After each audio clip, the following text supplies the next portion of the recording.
श्रीमते रामानुजाय नमः।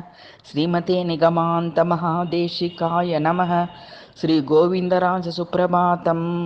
श्रीभूमिनायकदयापर दिव्यमूर्ते देवादिदेव जगदेक शरण्य विष्णो गोपाङ्गनाकुचतेषु निमग्रदृष्टे गोविन्दराज विजयन् तव सुप्रभातं। देवादिदेव फणिराज विहङ्गराज राजात्किरीटमणिराज विराजिताङ्प्रे राजाधिराज वसुदेव कुलाधिराज गोविन्दराज विजयिन् तव सुप्रभातं।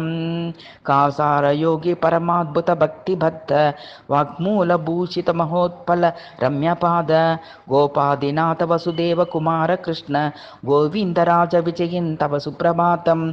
श्रीभूतयोगी परिकल्पित दिव्यमान ज्ञान प्रदीप परिदृश्य रतैकनाथ गोगोपजाल परिरक्षण बद्धदीक्ष गोविन्दराज विजयिन् तव सुप्रभातं। मन्यानुभाव महदाह्य योगी दृष्टे श्रीशङ्खचक्रकमला सहितामलङ्ग गोपी जनप्रिय चरित्र विचित्र वेश गोविन्दराज विजयिन् तव सुप्रभातं। श्रीमत्वदीय पद पंकज भक्तिनिष्ठ श्रीभक्तिसार मुनिनिश्चित मुख्यतत्व गोपी जनातिहर गोपजनान्तरङ्ग गोविन्दराज विजयिन् तव सुप्रभातं। श्रीमत्पराङ्कुश मुनीन्द्र सहस्रशाख संस्तूयमान चरणाम्बुज सर्वशेषिन् गोपालवंशि तिलकाच्युत पादपद्म गोविन्दराज विजयिन् तव सुप्रभातं। शेषाचले महति पादप पक्षिजन्म त्वद्भक्तितः स्पृहयता कुलशेखरेण राज्ञा पुनः पुनरूपासित पादपद्म गोविन्दराज विजयिन् तव सुप्रभातं। श्रीविष्णुचित्तकृतमङ्गल दिव्यसूक्ते त्वन्मानसाम्बुरः कल्पित नित्यवास गोपाल बाल युवती विटसार्वभौम गोविन्दराज विजयिन् तव सुप्रभातं। श्रीविष्णुचित्तकुलनन्दन कल्पवल्ली गोदालकान्त विनिवेशित माल्यश्लोल गोपाङ्गनाकुच कुलाचल मध्य सुप्त गोविन्दराज विजयिन् तव सुप्रभातं।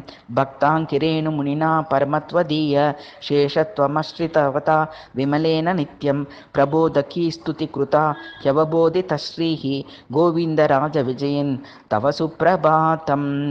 श्रीपाननामक महामुनि दिव्यनाम दिव्यानुभाव दयमान दृगञ्चलाख्य पूर्णानुकम्प पुरुषोत्तम पुष्कराच गोविन्दराज विजयिन् तव सुप्रभातं। भक्तोत्तमाय परिकाल मुनीन्द्र नाम्ने विश्राणितातुल महातनुमूल मंत्र सर्वात्मरक्षण विचक्षण चक्रपाणे गोविन्दराज विजयिन् तव सुप्रभातं। सत्वोत्तरै सतत सेव्य पदाम्बुजेन संसारतारकदयान्त दृगच्छलेन सौम्योपयन्तृ मुनिमानसरा जहंस गोविन्दराज विजयिन् तव सुप्रभातं। भक्तप्रपन्न कुलनायक भाष्यकार संकल्पकल्पतरुदिव्यफलामलात्मन् श्रीशेषशैलनिकटस्थितशेषशायिन् गोविन्दराज विजयिन् तव सुप्रभातं। श्रीमच्चटारि करुणाश्रितदेवगान सारज्ञनाथ मुनिसन्नुत पुण्यमूर्ते गोब्राह्मण प्रिय गुरो श्रितपारिजात गोविन्दराज विजयिन् तव सुप्रभातं।